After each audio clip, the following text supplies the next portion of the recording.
how can we manage private clouds, hybrid clouds, or even though Azure from System Center point of view? How can we utilize System Center to manage our environment?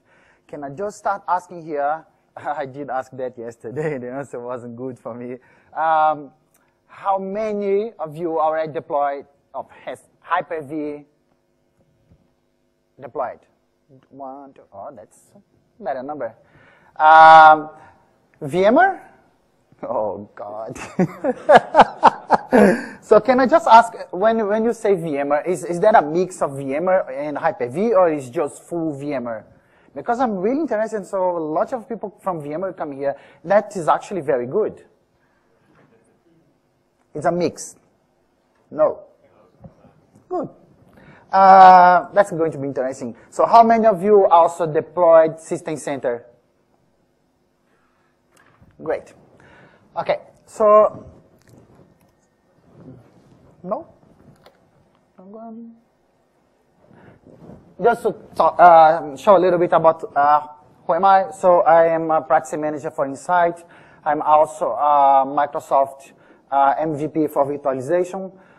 And I just wrote this book. I'm going to give 1 or 2 today, depending on how, if I'm going to ask some questions, someone answer that, then I will give at least 1 or 2 books. That's all right. So let's start a little bit. Why should we choose System Center as our management platform? Today, as I just asked, which hypervisor you have, VMware, Citrix, Microsoft Hyper-V, I think the decision actually relies on the management layer. So that's a key decision here, is which software are we going to use to manage our hypervisor. We can use System Center to manage Citrix, to manage Microsoft, to manage VMware. It is possible to use just one software to manage all those 3 if you have a mixed environment. So why should we stick with System Center? One of the biggest features that I really like on System Center is the possibility to manage network virtualization. So how many of you here already know about network virtualization? So I will just explain better what is network virtualization. We know what server virtualization is actually having a physical server running as a virtual, it's a file running inside of another physical machine, so I can have like more than one server running on top of other server. So with network virtualization, how about if I have a multi-tenant environment, or some people say, I don't have a multi-tenant environment, it's just myself. But how about we have like a dev, test, stage, or production environment, and I only have a few servers and I want to share that service with both dev and production on a way that, sorry if there is any dev here, I was a dev before, so just to be clear. So the developers not screw up my production environment. So how can I ensure without having to go through VLANs, setting up switches, of having anything? How about I can create some kind of pool on my virtualization layer or on everything on my resources and just assign that to them, and they cannot do anything here on my production only for them. So that's why System Center can help you with this. So first we can create what we call like a cloud, and on that, when we create a cloud, you can actually associate some resources to this cloud. Let's say, for example, 20% of everything assigned to this, or the number you think about. Also, I did assign the resources, but what about the network? I don't want a machine here that my dev is working having to interfere on my production environment. How can I balance this? How can I ensure there will be no issues with that? That's what network virtualization will help you. So you can have, for example, a dev machine with like your website with the IP 10.1.1.5, for example. And the beauty of this, you can have the same machine here running even on the same physical server, production website, 10.1.1.5, so same IP. So 2 virtual machines on the same physical server with both with the same IP, without VLAN at all. Why this is very good? Not only I don't need to set up VLANs, so it takes you the hassle to do anything on your switch or anything like this, but also one of the things I remember when I was a developer, and I used to blame the network, and the network guy used to blame me, was I developed the code, I published it to my test web server, and I give the code to the network guy or someone to publish on production, and something's wrong, it was or the dev fault or the infrastructure fault because they didn't know how to set up. By using this, you can just copy everything from the dev and publish it to production. Everything will be exactly the same IP, same configuration. You just copy from here to here. So there was no one, now you did some change on configuration because of the IPs. No, you did not, because you can use the same IP, everything will be the same. So that's one of the scenarios for network virtualization. There are plenty more, like if you are a hosting company and you want to host a lot of customers and you actually don't even need to know what IP the customer will have on the virtual machine, you can host plenty as long as your hardware does support. Plenty of virtual machines on the same cluster or same physical machine. Doesn't matter the IP, you don't even need to know the IP the virtual machine is going to run. Okay, so this is just one example. There are plenty more. Another one that I like, if you have a .NET application, Operations Manager will actually, is built in, you don't need to install any management pack, will monitor your .NET application. That is just great. Another one I can think about, management packs. So as I said, if you have like a mixed environment of VMware, Citrix, or Hyper-V, you can actually monitor those as well. Not only manage, you can actually monitor your VMware environment, your Citrix environment together with Hyper-V. What more here? Fiber channel. Who here does have fiber channel? One of the things we have fiber channel exposed to the guest. Do you know why?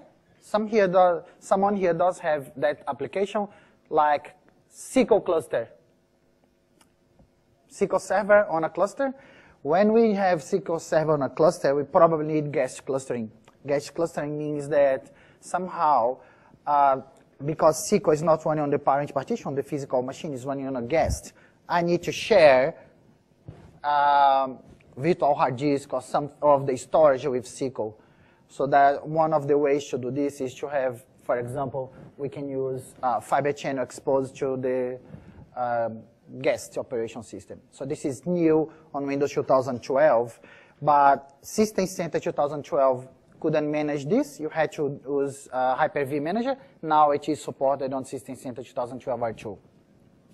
So there is another feature that is supported that is only on 2012 R2, which is I have one virtual hard disk, and I want to share that with 2 physical machines. You can. It's called shared virtual hard disk, and especially good for SQL cluster. So let's go. So as I told, so pool, compute, storage, networking resources, network virtualization, self-service, chargeback. Chargeback is pretty interesting, especially when you have multi-tenant environments where I need to prove to my customer or to a department how much did they use of the resources. For example, if they're using 20% of the CPU memory, how much they're using of each resources, there's a report saying that's the amount of resources used from my server. So you need Operations Manager and Virtual Machine Manager in order to have this. So the key areas that we have improvement on 2012 are two: storage, networking, services, VMs, and clouds. So I'm just going to put this, and then I'm going to show a demo. This is one of the things that I really love on System Center. And today, when I set up my physical servers, I need to connect to storage, especially when I have cluster. So every time I need to set up a virtual machine, what I need to do, I need probably to go to my storage and ask them to provision a LAN, right? So I can actually connect to my physical servers and then I set up. That's normally how it happens. But how about if I tell you, you can go to your vendor, buy a server, and that server is empty, nothing, I just connect that server to the network. And from System Center, you can go to the console and say, I want this server to be connected to the storage, to create a LAN for that. I also want to deploy Windows on that machine. I want to install Hyper-V on that machine. I want that machine to be part of a cluster. Everything from System Center, you didn't actually left the console. You don't need to go to the storage console. You don't need to go to the network. You don't need to do anything. You do everything from System Center. You don't need to actually to go physically to the machine or even iDRAC or whatever the software you use to connect to your physical machine to install the OS. You don't need to do this. You can do everything from System Center. You can deploy a cluster server from scratch. Nothing. Just bought the server, plug into the network. Of course, it's not, Alessandro said, that's so simple. Of course, you need to have System Center configured for this, right? So we need to have, for example, some of the prereqs is BMC on a server. It needs to support BMC. Today, most of the vendors do support. IBM, HP, Dell, so most of them do support BMC. That's one of prereqs. So then you have to have System Center, VMM, WSAS, and some other servers that will allow you to do this. So I will show the big picture here, what you need. But it's actually fantastic. You just need, there'll be a fighting now because I have access to the storage and I don't need to go to the storage guy and ask him to create the, I actually don't need the storage guy anymore. So that's a fighting now that is good fighting because before, in order to set up any server, I need to go to the storage guy and say, I need this, and it takes 2 days, 3 days for them to do something in 10 minutes. Now, you just do this from the console. So it's not all storage. The storage needs to be compliant with VMM, okay? You need to double check if your storage does have SMIS provider. So it needs to have SMIS provider and needs to be compatible with VMM. So make sure if you are in the process of buying a storage that it's compatible with VMM. So here are some of the examples. You have Compellent, EMC, HP, Hitachi, Tripa, NetApp, some of the storages. But there is a website you can just Bing. VMM and storage, you'll find out there is plenty of articles, especially from Microsoft, stating which storage are compatible with this. So let's see here. 3.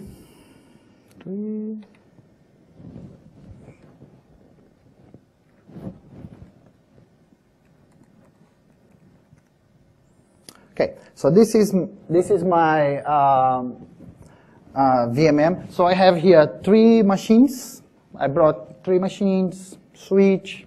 So I brought everything to try to do the demo live as much as I could. One of my recommendations here, and actually is a best practice from Microsoft, is never have VMM installed on your production cluster. It's like having your eggs on the same basket. Why? Because you want to manage your production. You need to have VMM here. Why is this? And even on a small environment, I do recommend this. I actually did a deployment last week for a customer, 3 servers. I had to put another machine just for System Center.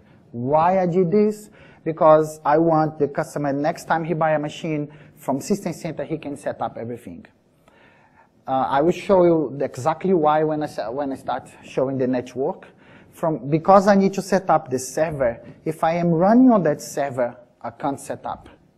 So it's like, in order for you to create the network, when you install Hyper-V, you create the virtual switches. Right? So I do create the virtual switches. But System Center needs to create the virtual switch as well, in order for you to manage the other servers and to have a standard deployment on the other servers. You don't want to go to every server. We talk about 3, let's talk about 100. I don't want to go to all 100 servers configuring, right? I want to go to System Center and ask them to set up all the servers for me, all the networks to be exactly the same name, same configuration, everything. So you need to do this from System Center, so you need to have System Center not on your production. So that's the recommendations for you to have System Center running here, and then your production environment here. So let me just show here. So this is the console. So we have here 3 main, let me see if I can put this a little bit up. Oh.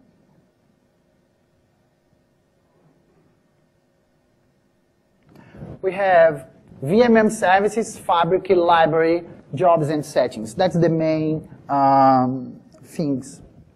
So what we can do with everyone. You can see here that the new version has something called tenants. And I have one tenant here, which I call My Cloud Admin. So you can actually come here and create user role. The tenants are actually user role. For example, I can have here dev admin or customer. So what this person are going to be, what he's going to be. I can go to my, for example, to the storage or the network guy, and they complain that they need to have access to this. I can create one user called network or fabric management, and I can give the network or storage person access to VMM. Or I can come here and say, okay, now I'm going to create a tenant administrator. So this tenant administrator is actually someone that will have full access to some kind of resource that I'm going to assign. I also can create like a read-only administrator and give to my boss, right? Because he wants to connect to VMM, but we don't want him to log on and screw up what we did. I hope there is no boss. We can actually have application administrator, which is what we call self-serve user. So that's where like a end user, normally I see this as a developer as well, or someone that needs to have a virtual machine and don't want to come to you and ask.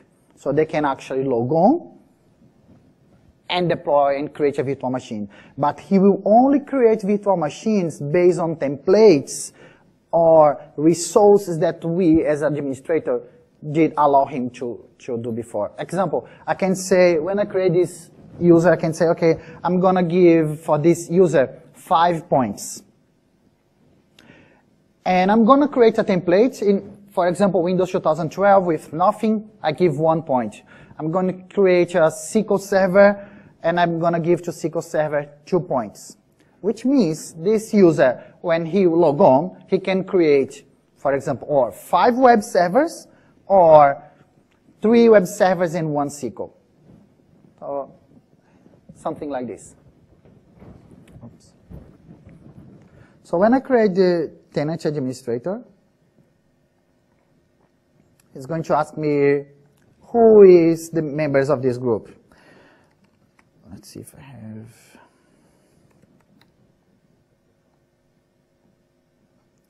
So I create one account here called custom B. So which cloud does this customer are going to manage? I'll show you why this. And here is where you set up the quotas. So today is unlimited. I can say, okay, this customer can only have, for example, 1 virtual CPU If I do this, he can only have a virtual machine with one CPU. He cannot have a virtual machine with more than one CPU, and then you go. You can set up quota for memory, storage, points, where I just told, like, I want to give him 6 points, 5 points, and then every machine that I create, every template, I give a point, so that's going to go. So in order for him, for example, if he reached the 5 points, for him to create another one, he needs to remove the other machine. I'm just going to look there to animator, don't need to do anything. Virtual networks. Remember when I was talking about network virtualization? Here is where you actually set up, okay, this customer can use that network virtualization. You need to set up this. In my case, I do not have this. You don't need to have network virtualization. Resources. You can specify which resource this user are going to have as well. And here is actually permission. Although I give him the permission to use, for example, one virtual CPU, two virtual CPU, an amount of memory, or anything else, I actually can give him what kind of permissions. And why is this good? Because sometimes when you have real hosting and you have customers, you have someone that is the management, that is the administrator, but you also have someone that wants just to read, or someone that can actually stop and start a virtual machine, or someone that can only create virtual machine but cannot admin or something like this. So you can actually refine here what the person can do with that. So he can be, for example, author. He can do checkpoints. Checkpoints is previous, what it was renamed. Before it used to be called snapshots. He can remote desktop to this machine. He can be a local administrator, and there you go. So he can be a lot of things here. No, just if I do this. If there will be quota for network virtualization as well. And this one. So I gave him all the permissions and everything, but actually when he needs to create a virtual machine, that virtual machine are going to be stored, for example, on a storage. When he needs to create a virtual network, he needs to have permission for this. So that's where here you need to assign, okay, when this user logs on and needs to perform some tasks, which account are he going to use? So that's where I come here and I say, okay, in this case, my case, I have like a host admin account, which is a domain account that I created, and I add this account member of local administrators or every server, for example. You need to create an account for storage and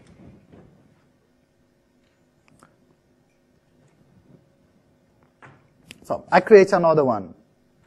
So this is going to show the jobs. So here are my clouds. You can create any cloud, whatever you need. You just, I'm going to show this demo later for the cloud. Here are actually the physical hosts. So I have some like 2 servers running on a host group which are called Sydney. I have another one on New Zealand. So you can create these folders with servers, and you can actually give permissions or what are going to be on every host that you created.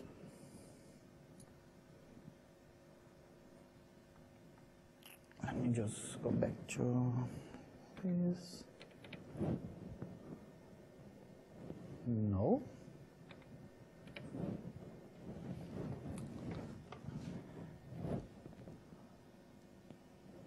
So I did show some of the features of System Center. How can I actually set up my environment? How can I did show this. So as I said, we can set up fiber channel. We can have cluster, Hyper-V. We can set up file servers. Networking. We used to have this spreadsheet where we actually keep the name of the servers and the IP, mask, gateway, right? So we don't need this anymore. That's everyone has a spreadsheet like this. And now everyone is uploading this spreadsheet to SharePoint. So they say, oh, no, now we have on SharePoint. Local centralization, everyone has access to this. That's cool. So, but we don't need this anymore. There is now a feature of Windows 2012 and 2012 R2. It's called IPAM, which is IP Address Management. You can install this as a feature. You just go to Add Roles. I'll show you later. And you can install this feature. This feature can be integrated with VMM, and every time you assign an IP to a virtual machine, there are two ways to do this. You can say, okay, my virtual machine, when I deploy, I'm going to receive an IP from my DHCP server. Or, no, DHCP only gives IP to desktops. I have a pool of IP that I want to create, and every time a virtual machine is created, please get an IP from this pool. So it means you have two sources here, your DHCP server and VMM giving IP. How do I control this? IPAM. Please forget about spreadsheets or even Word. Some customers I know have a Word instead of having a spreadsheet. So you can have IPAM, which will actually help you with this. So logical networks, virtual switches, and service provider. So why I put service provider here is, I was talking about this yesterday. I think the beauty of the System Center and the Microsoft framework is that you can have your on-prem, a service provider, and Azure. When I see these three, they are not disconnected. They are all connected. You can have a virtual machine running on-prem. You can go to System Center and ask System Center to migrate, migrate the virtual machine from here to Azure or to your service provider. If your service provider does have the service provider capability, so it's integrated, he can provide you this. It's full. The machine is running SQL, Exchange, whatever. There is no downtime. You can live migrate. It's really cool. The machines under SQL under the VMs on Azure. Yep. Drive D is reserved for temporary storage, isn't it? So when you put a machine from your on-premise into Azure, what happens if you're using Drive D? It's not a problem because you are migrating, and when you do this, it's actually pre-staging. It's only going to cut the connection as long as the machine are moved to Azure, and vice versa.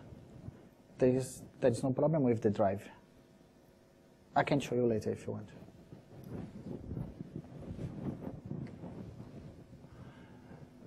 So here is the way I also describe this on my book.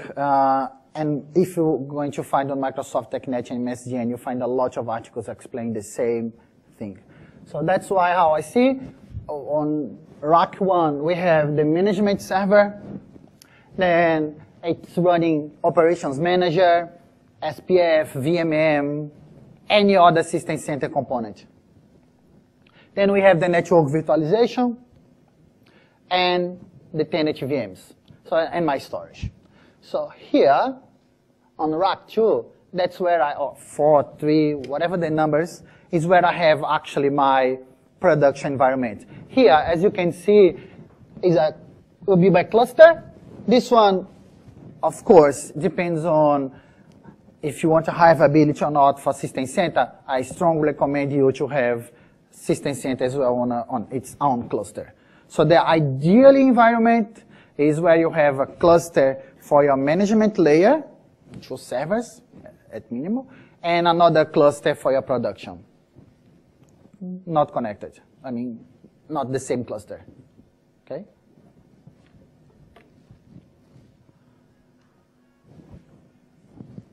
So here is some of the components for VMM when you want to actually deploy the full System Center capability to actually do what I told before. I have a physical machine from scratch. I want to deploy that physical machine with Hyper-V Windows first, then add the Hyper-V role, then add the Hyper-V to the cluster, connect Hyper-V to the storage, and actually even to the network now.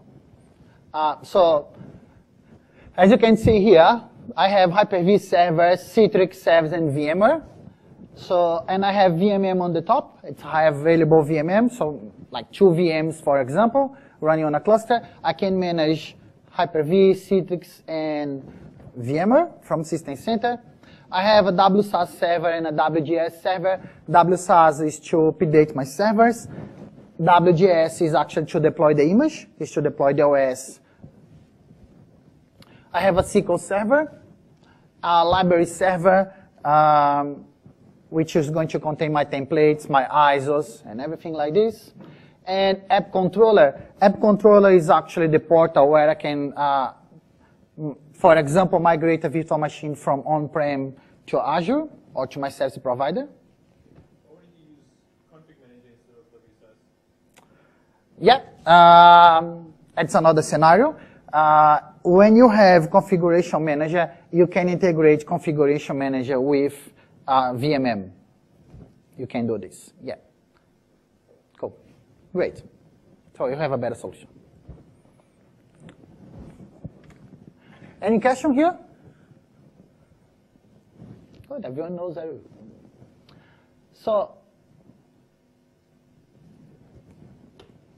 So create a single storage and a management infrastructure first. This is just a repeat of what I told. Don't keep System Center on your production environment. Please keep it on a separated cluster, or if you think that is not big enough, at least on another machine that is not on your cluster.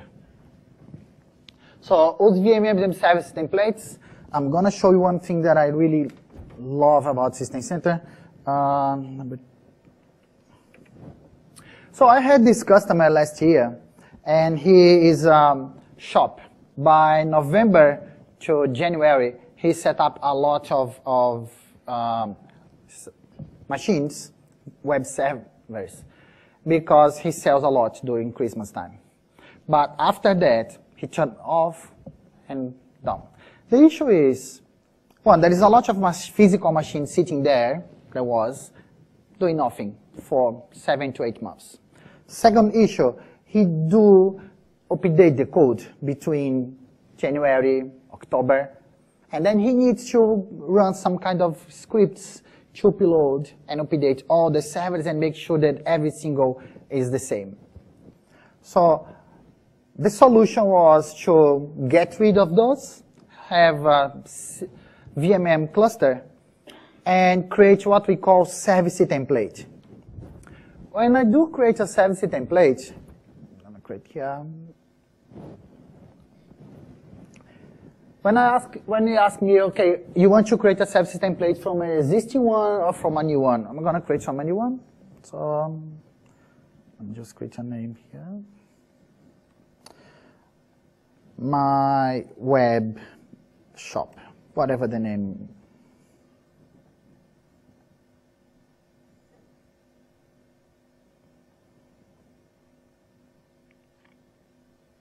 Okay. It comes with this screen showing, okay, you want to create a service template based on what? A blank? You want to create yourself? You want to create a single machine, or you want to create two? So I'm going to say 2, 3, plenty here. Okay, so I'm going to create with this one, for example, which is simple to explain. I forgot to put the name.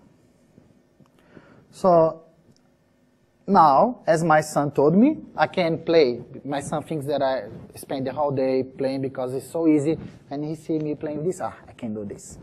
Yeah, Visio, right? That's actually playing Visio now. So what I can do here, it's really cool. I can say to this machine, look, that's my first machine. This machine is going to be my web server. So I'm going to set up the web server, and look what I have here. I'm telling System Center that I'm deploying one server, but if somehow the network load balance, which I need to have a network load balance for this, does detect an amount of traffic that needs more instance of this, please do deploy more. I'm at home Christmas time, I don't even care. Please just deploy the VMs for me. How many? I'm going to put a limit, of course. How many you need?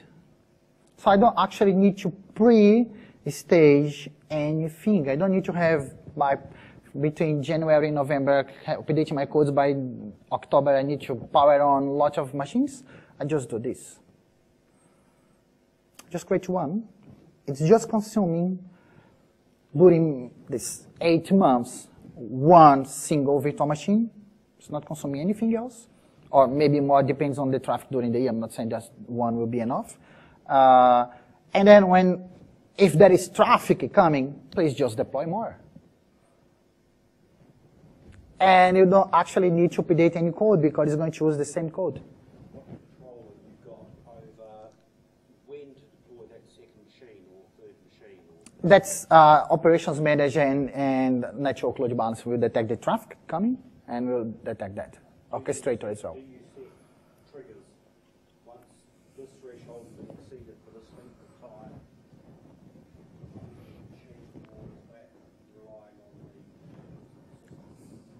You can do this by using Orchestrator. You can do this. You can create these rules. Then you need Orchestrator. System Center Orchestrator.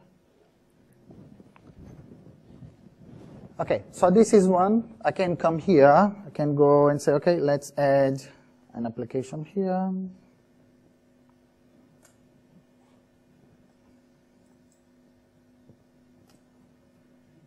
So this is the configuration for this web server. I can come here, say, prevent this machine from being migrated, and scale out this machine, hardware configuration, processor, memory, blah, blah, blah.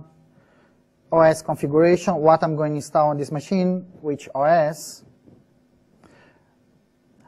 Computer name. Some people say, okay, you're going to have this, but what about the name of the machine? That is actually a nice tip here. So if you have this, Windows will create that crazy names, right? Which it's hard. But let's say your company does have a rule. You can have, for example, this is my web server, right? So web, then I have this. So when I do this, this is just an example. It will create a machine with name web 01, and the next one 02, 03 until 99.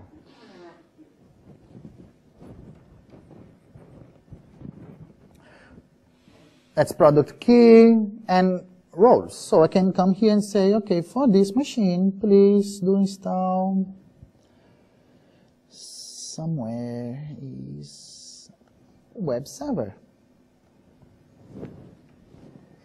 So I'm just saying, please, when you deploy this virtual machine, set up the web server as well. Oh, seriously?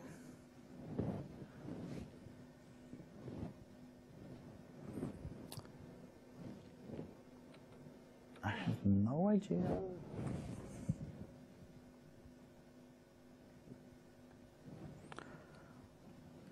What just happened here?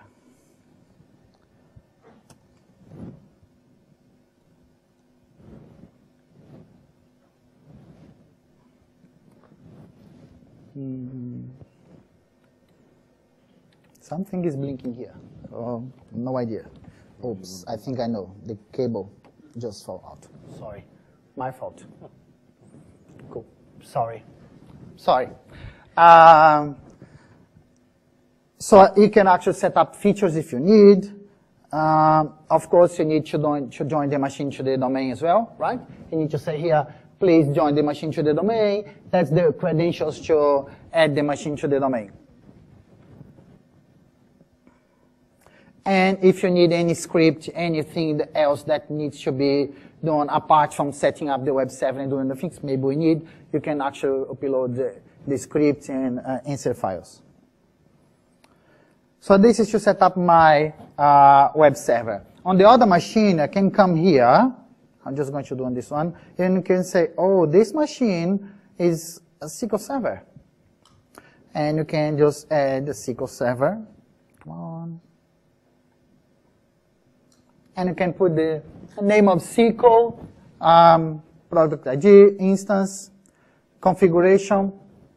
Here on media source, you need to put where actually is the media for SQL to be used to install.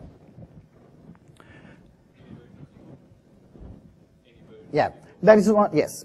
That is one thing that, if you guys know how to deploy SQL, that is one thing that I use here. Instead of doing this, when we do the first installation of SQL, and actually can create that as well manually, we can create an answer file which says what I want, which feature I want to install with SQL. It's just a text file that has everything. I normally use that script here instead, which is called SQL Server configuration file. I normally use that instead of passing any parameters here. You can actually say set the accounts and everything. Instead of informing everything here, I just go on this one here, and I do select browse, and I do select a configuration file that I can create manually before. I think that's a much better approach. So this is the feature that I really like on 2012 System Center, is the service templates. Microsoft did release some service templates, some samples on the Microsoft System Center website. So please, if you're interested in this, please have a look. It's a really interesting feature.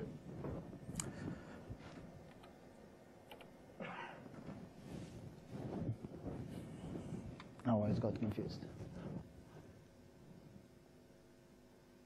So this is the network overview. Just here. So we have the management, where we have operations manager, VMM, SQL, SPF. That SPF is for me to connect with my service provider if I want to have a cloud provider which allows me to upload and connect with them and actually have a single environment, if we say so. Then we have the public internet, that's the corporate.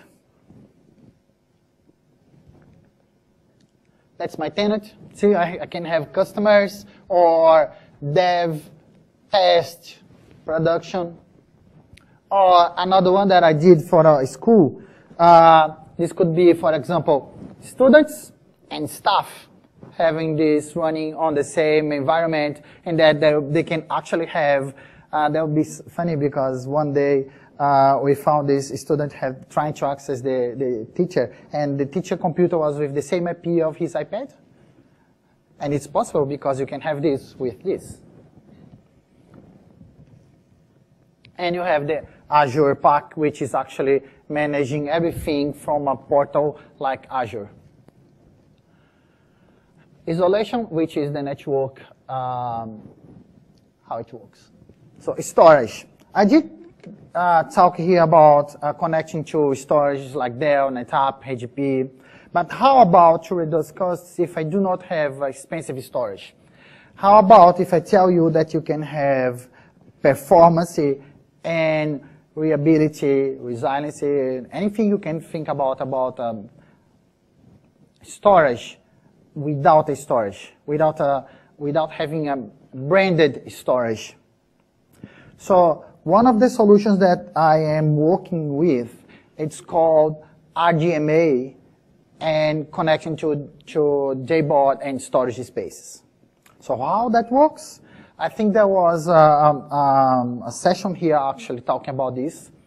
Is we have one that I'm using at the moment is data on. So I have these JBOD disks. It's just JBOD disks. It's nothing else. And I have RDMA cards. So RDMA cards today I'm buying it with 40 giga. So today normally we have 1 giga iSCSI, 10 giga iSCSI, very expensive storage. Fiber channel 6, someone was telling me that is now a 16 giga fiber channel. Very expensive. So how about a 40 giga connection to your storage instead of 16 or 10 or 1? So that's RDMA. You can have RDMA connection to your disks and having 2 RDMAs on your physical server connecting to this. Easy. It's called, have a look about this solution. It's called storage space. It's using this one here. That's exactly what this is talking about. You are going to have a scale out file server. You have like 2, 3 servers, depends on your size. And you're going to have a serial attached storage or a JBOD disks. It's reliable, and it's in terms of performance, it's just 4 or 5 times faster than the normal one that we get with 10 giga. It's just in 10 giga 40. It's just crazy. InfiniBand, it's 56. And the price, God, 4 times less. Instead of paying 75 grand for a big storage, you can pay on the entire solution 25 grand. That's a huge save.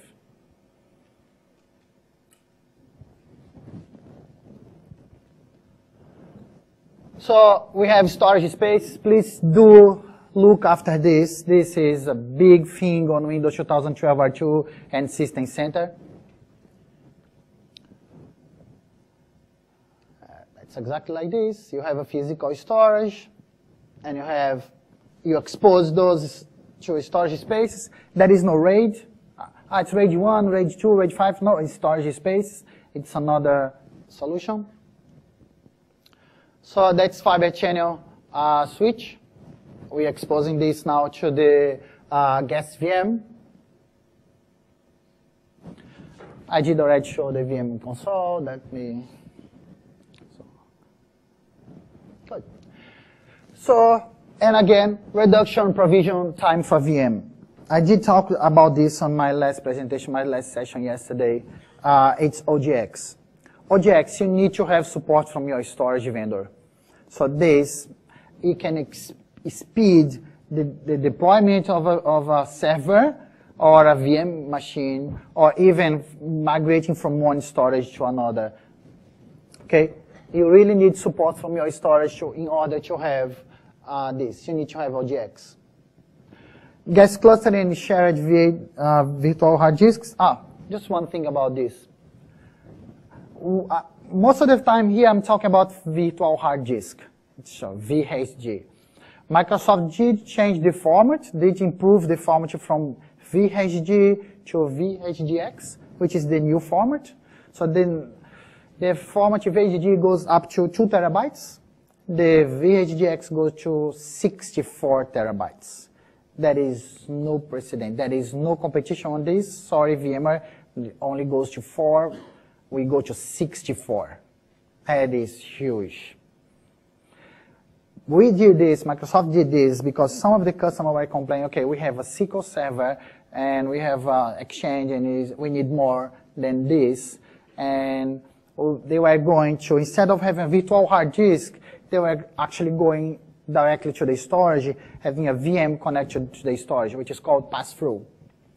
What's the problem? What is the problem of having pass-through? I personally don't like pass-through at all. I do not recommend.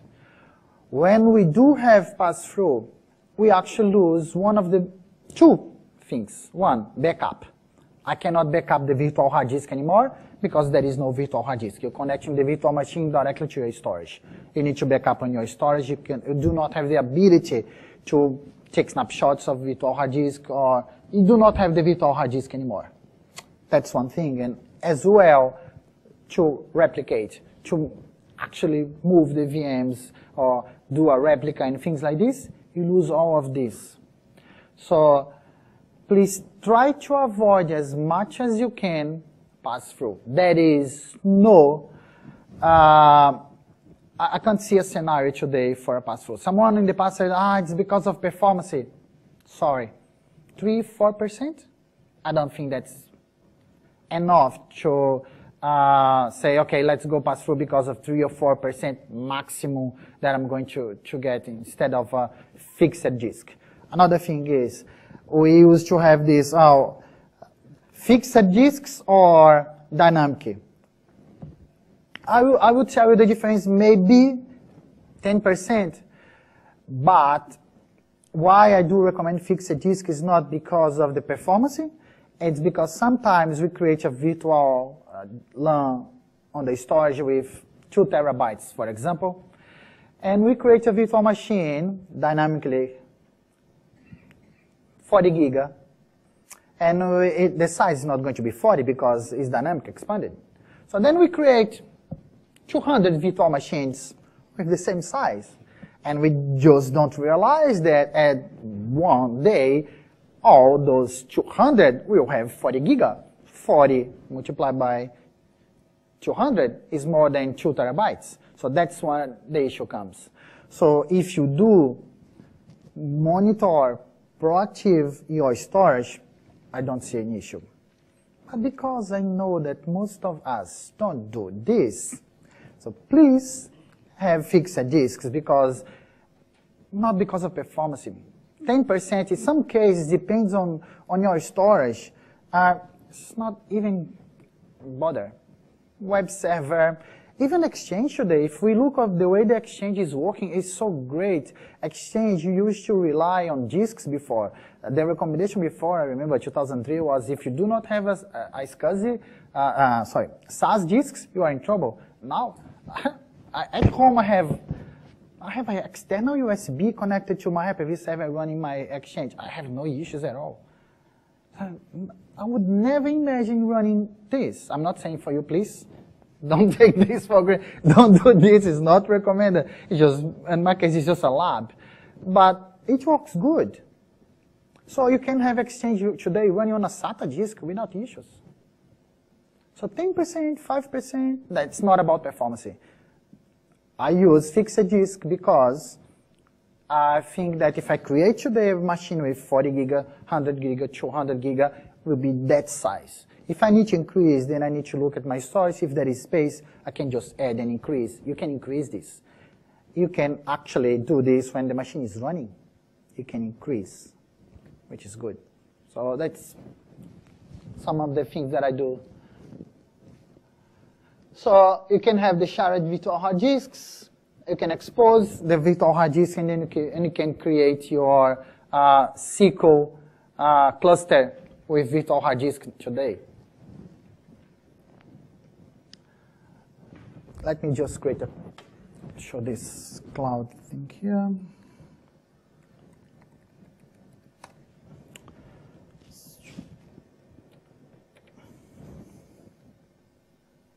Creating the screen. So to create the cloud, it's pretty much the same as I did for the user. So I can come here and say students, for example, or the name you want. And you can say, okay, my cloud will have resources from a group of servers on Sydney and a group of servers in Auckland, for example. You can even say, from a VMware resources pool. I can create a cloud of a mix of servers, okay? I can create some Hyper-V servers, some VMware servers. I can do this.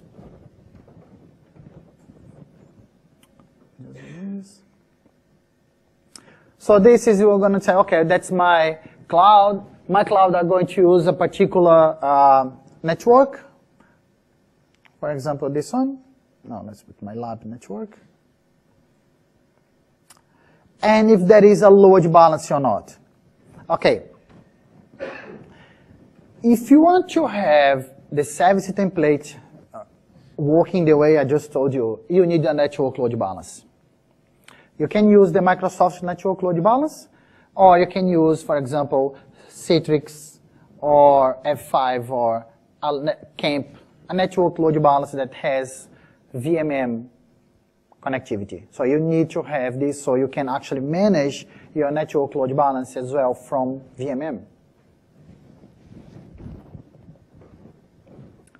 In my case, I'm not using any network load balance. What's this? And you can actually say, okay, I want on this cloud to have traffic, for example, this. You can say I'm going to have, for example, link on this cloud. And that's the amount of storage that you have, if you want to have. where you're going to save these VMs. And if you have today, so I have 32 gig of RAM, 2.4 gig, unlimited VMs, you can set up all of this. Next. Oops, sorry. So, what is the capability of this cloud? Which servers are going to be on this cloud? You can say, okay, I want to have Hyper-V, Citrix, and VMware servers on this cloud. You can do this. Just one thing about this is you can have, but you cannot live migrate or migrate a virtual machine that is running on a VMware server to Azure or to your service provider, okay? That's why I still think that standardizing your hypervisor to Microsoft is the solution, because you can actually have this. And why I'm saying this, I think for just marketing things like, no. I still think the cycle of a physical machine is 3 to 5 years. Every time you need to replace this, you're going to go back to your business and you say, why I need to spend that amount of money on a physical machine if a cloud can provide me this for less? So that's the balance that you need to think about. If you have on your environment something that will prevent you going here, then you have a problem. So if you have something that can allow you to go to a service provider or to Azure and vice versa, because sometimes you say, okay, I have this running there, but I think maybe running here will be better, you can just move back. So the ability to go back and to move this mobility is just incredible, and you only have this with Microsoft. Oh, I'm using the wrong. So I'm going to say this one is going to have Hyper-V. So I create another cloud. So then you can have here students and another one. Then you can assign virtual machines to this. Let me just show one thing here on Fabric. So when you have your Fabric, let me just go to networking.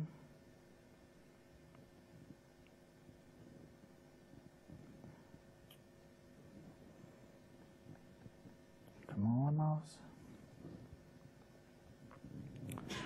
You can see here that you can add a network load balance, a network service, a port classification, and a port profile. On System Center 2012 R2, there is another feature which is a gateway. I need a gateway to do network virtualization. For example, as I said, you can live migrate from your on-premise to your service provider. In order to do this, you need a gateway. Today there are two gateways. One is the Microsoft that comes with 2012 R2 System Center. It's a software gateway. The other one is using a physical one, like F5. So you can have this. F5 does connect with VMM, so you can actually as well manage your gateway from here. So you need a gateway in order for you to have the ability. For example, I'm saying provider, but it could be Site 1, Site 2, you can have a data center here in Auckland, another data center in Wellington, or a data center in Sydney. You want to have both transparency, so you can actually have a virtual machine migrating from there, and with the same IP and things like this. So you need a gateway.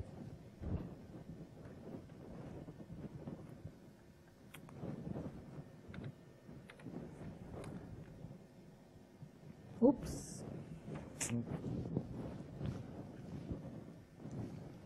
So that's the IP address management I was talking about.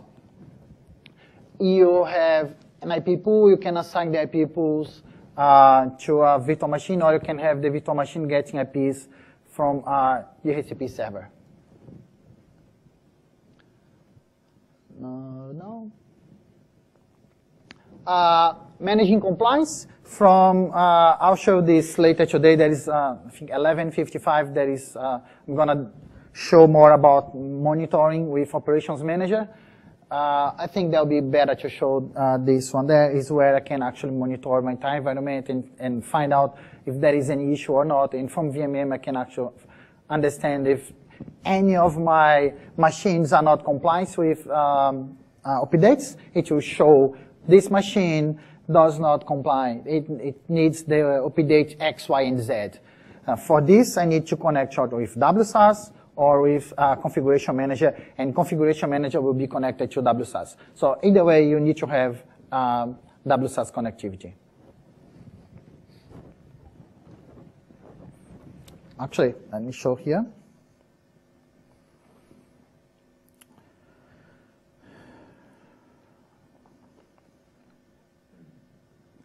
Come on.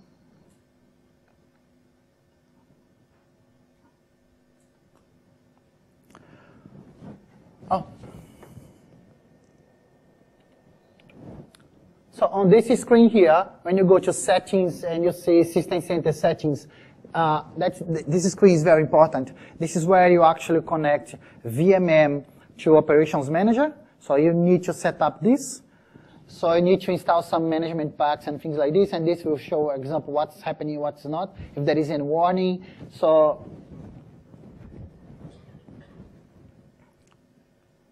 which management pack I have installed, and SQL Server. If you want to have some reports, you need to enable SQL Server report services on a server. Okay, you need to have this, for example, to have the chargeback reports.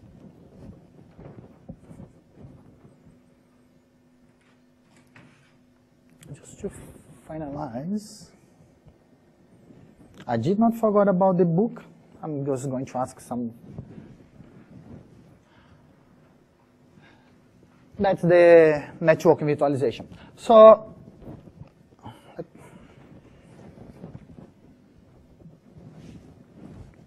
I think this screen does resume everything about showing how the network virtualization works.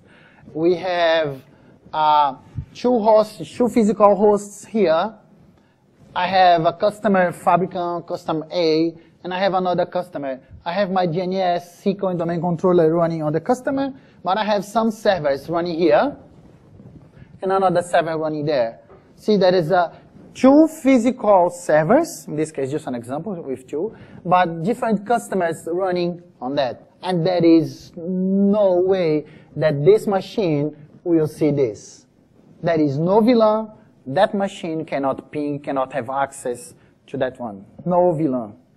And can have the same IP if the customer decides to, because I don't need to have control over which IP the customer have here. I have control of the IP of this machine. Okay?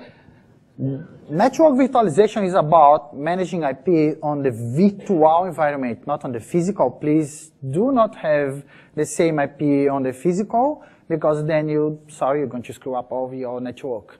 Someone will be very mad at you because you're going to put same IP on the physical machines. Don't do this. It's on the virtual environment. So you see that you need a gateway here. That gateway could be a Microsoft gateway, could be F5. At this moment, only those two. I hope there will be more, but at this moment, that's the only two that I know. So you see there is a VPN between the customer. Oops, my time. Sorry, just 2 more minutes. So that's a VPN between the customer and your environment, or from site A to here. For example, could be from Wellington to Auckland, or from Sydney to Auckland. Could be any site you can do this. And these VMs here, you can move from here to there. You don't need to worry about IPs and things like this. So is there any question? I think there are too many things to talk about and not enough time. Just past my time. Any question here? Yeah, your example of spinning up the web servers, can VMM spin them up directly into Can VMM spin up what, sorry? Sorry. You're creating virtual web servers,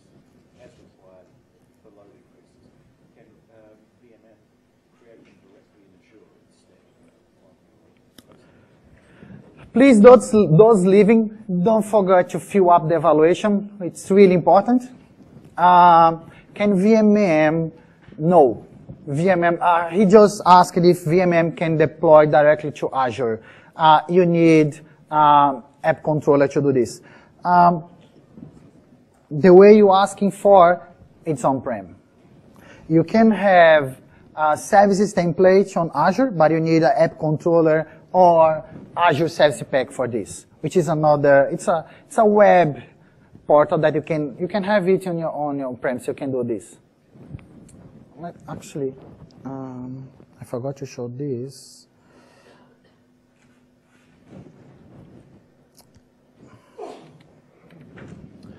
This is actually the app controller. I lost the connection to Azure.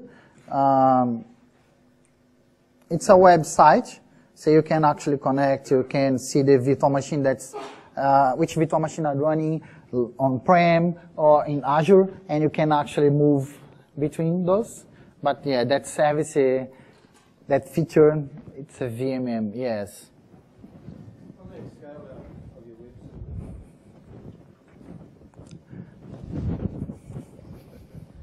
on the scale out, that's doing the web service from scratch, right? So if you make changes on that running web service and decide it needs another one to load, it's not going to have any of those changes on it. Yeah, so you need to build the service template before.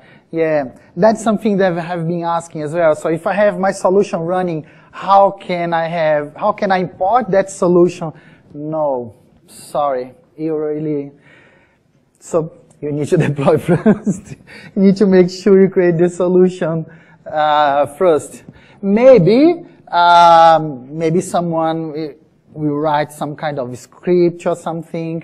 Maybe have a look. I did not look at yet at TechEd for this, but maybe someone will create some kind of script that will actually import the template, your environment, and create the templates.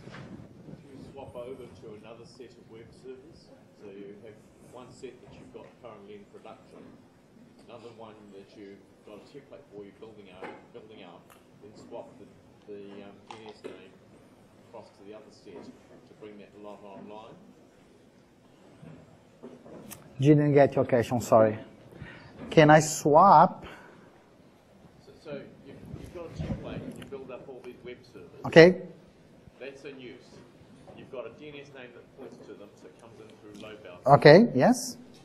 Now you want to change the code that's there. I just export the template, create another template for another name. Yeah. But on his case, what he was asking is, I have already my environment running. I do not have the template. I need to create the template before. So, and some customers will have this, right? I already have everything deployed. I just deployed System Center today. How can I actually import what I have today as a service template? So that's I hope someone will write that. I'm really keen to this. Thank you for coming. Please fill up the evaluation. It's really important. Thanks. I know I'm out of time.